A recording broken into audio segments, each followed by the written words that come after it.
Hello friends, welcome back to my channel. आज से मैं अपने चैनल पे सिलाई क्लास स्टार्ट कर रही हूँ, जिसमें सबसे पहले मैं आपको बताने वाली हूँ सलवार के बारे में, पैंट के बारे में, Afghani palazzo, Afghani pant, anything मैं सब के बारे में बताऊँगी। तो आपको मैं यहाँ पे थ्योरी क्लासेस स्टार्ट कर रही हूँ, तो आप इसे ज्वाइन कर लीजिए और आप इस वीडियो को बिल्कुल भी स्किप मत करिएगा। मैं आपको बहुत ही ईजी स्टेप के साथ आपको बताने वाली हूँ पैंट्स कैसे बनाते हैं। आप इस वीडियो को देखने के बाद किसी भी साइज़ का पैंट बना सकते हैं, आपको कभी भी कोई भी दिक्कत नहीं आएगी। तो आपके लिए मैं स्टार्ट कर रही हूँ अपना ये वीडियो। तो यहाँ पे सबसे पहले आता है लंबाई। आपको लंबाई कितनी लेनी है, तो आपको क्या करना है, आप अपने पैंट की रेडी लेंथ देखिए कितनी है। तो जितनी भी रेडी लेंथ होगी उसमें आपको 2 इंच प्लस कर देना है।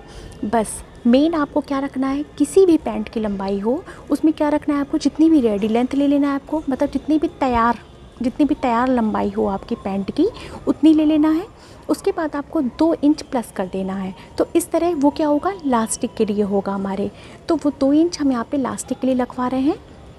तो इस तरह आपको क्या करना है, इससे क्या होगा, आप एक साथ आपको कोई भी कपड़ा ऐड करने की ज़रूरत नहीं पड़ेगी। तो आपकी जितनी भी तैयार लंबाई हो आप उसको ले लीजिए, उसमें आपको 2 इंच प्लस कर देना है।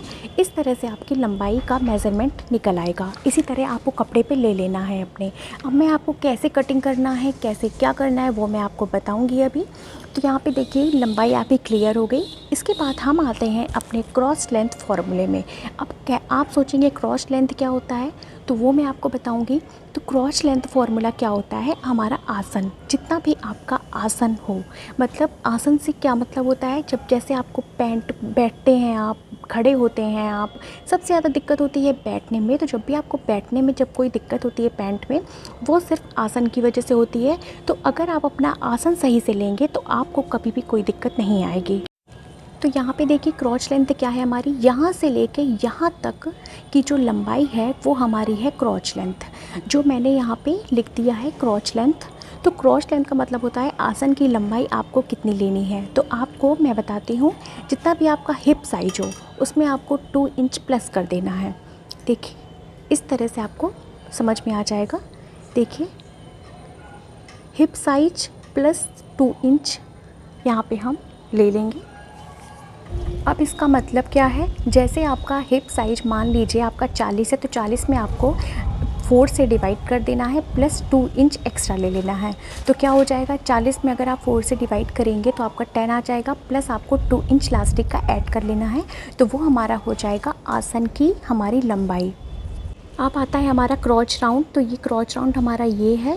क्रॉच राउंड का मतलब होता है इसकी चौड़ाई। तो क्रॉच हमारे आसन की चौड़ाई हमें कितनी लेनी है, तो आपको क्या करना है, 36 से लेके 42 इंच के हिप साइज़ में आपको 2.5 इंच लेनी है, और 42 से लेके 48 तक के हिप साइज़ में आपको 3 इंच लेनी है। तो इस बात का आपको ध्यान रखना है। अब आपका आता है हिप फार्मूला। हिप्स कैसे निकालें आप, जितना भी हिप्स का आपका पूरा टोटल हो उसका आपको चौथा हिस्सा लेना है। मान लीजिए कि आपके हिप्स का साइज़ 40 इंच है, तो आपको चौथा हिस्सा लेना है। तो चौथा हिस्सा कैसे लेंगे, 40 में 4 से डिवाइड कर देंगे, प्लस हम 2.5 इंच प्लस कर देंगे, तो हमारा आ जाएगा 12.5 इंच। तो हम जितनी भी कपड़े की चौड़ाई रखेंगे 4 फोल्ड करने के बाद, तो वो हमारी 12.5 इंच होनी चाहिए कम से कम। मतलब ये हमारा टोटल एग्जैक्ट नाप है इसका। अब मोहरी जो है तो वो आप अपने अकॉर्डिंग रखने, कोई आप 10 इंच रखता है, कोई 12 इंच रखता है, कोई 14 इंच रखता है, तो आप अपने अकॉर्डिंग लेंगे मोहरी। तो चलिए इस तरह से मैंने आपको पूरा फॉर्मूला समझा दिया है, आपके आसन की चौड़ाई, आसन की लंबाई, हर एक चीज़ बता दिया है। तो यहाँ पे अगर आपको कोई भी कन्फ्यूज़न हो तो आप मुझे कमेंट करके पूछ सकते हैं। तो जो हमारा अब यहाँ पे देखिए हमने 2 इंच बेल्ट का लिया था, वो मैं आपको यहाँ पे दिखा रही हूँ। तो ये हमारा 2 इंच की बेल्ट है, तो इसकी जो चौड़ाई है 2 इंच, तो वो हमने बेल्ट के लिए रखी है। तो जैसे कि आप जितनी भी लास्टिक डालते हैं, मान लीजिए आप 2 इंच की लास्टिक डालते हैं तो आपको 2.5 इंच लेना है, 1.5 इंच की लास्टिक डालते हैं तो आपको 2 इंच लेना है, 1 इंच की लास्टिक डालते हैं तो 1.5 इंच लेना है। वो आपकी लास्टिक पे डिपेंड करता है, आप किस साइज़ की लास्टिक डाल रहे हैं। मोस्टली हम 1.5 इंच की लास्टिक डालते हैं। अब देखिए मैं पैटर्न से समझा देती हूँ आपको। तो मान लीजिए आप अपने कपड़े को इस तरह से रखेंगे, उसको चार फोल्ड। अब ये जो पार्ट है हमारा, ये बंद तरफ होना चाहिए, ये भाग हमारा बंद तरफ होगा और ये भाग हमारा ओपन साइड होगा। मतलब जो हमारा फोल्डेड कपड़ा होगा तो उस साइड बंद होगा, इस साइड हमारा ओपन रहेगा। तो ये बात का ध्यान रखना है आपको। इसके बाद जो हमारी चौड़ाई होगी वो लगभग हम 13 से 14 इंच रखेंगे। इस चौड़ाई को कम से कम 14 इंच होना चाहिए, क्योंकि हमारे हिप का जो साइज आ रहा है वो 12.5 इंच हम यहाँ पे रख रहे हैं। अब क्या करेंगे हम, उसके बाद हम आसन की लंबाई लेंगे। तो आसन की लंबाई जो मैंने आपको बताई थी कि हिप का आपको 4th पार्ट लेना है, उसके बाद आपको 2 इंच या 2.5 इंच प्लस कर देना है।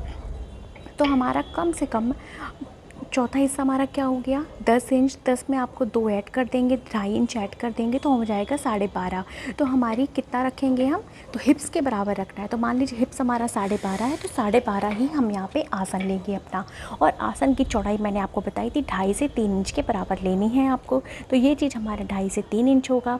इसके बाद क्या करेंगे हम, मोहरी जितनी लेनी है आप मोहरी पे निशान लगा देंगे अपने, और उसके बाद इस पॉइंट से इस पॉइंट को आपको मिला देना है।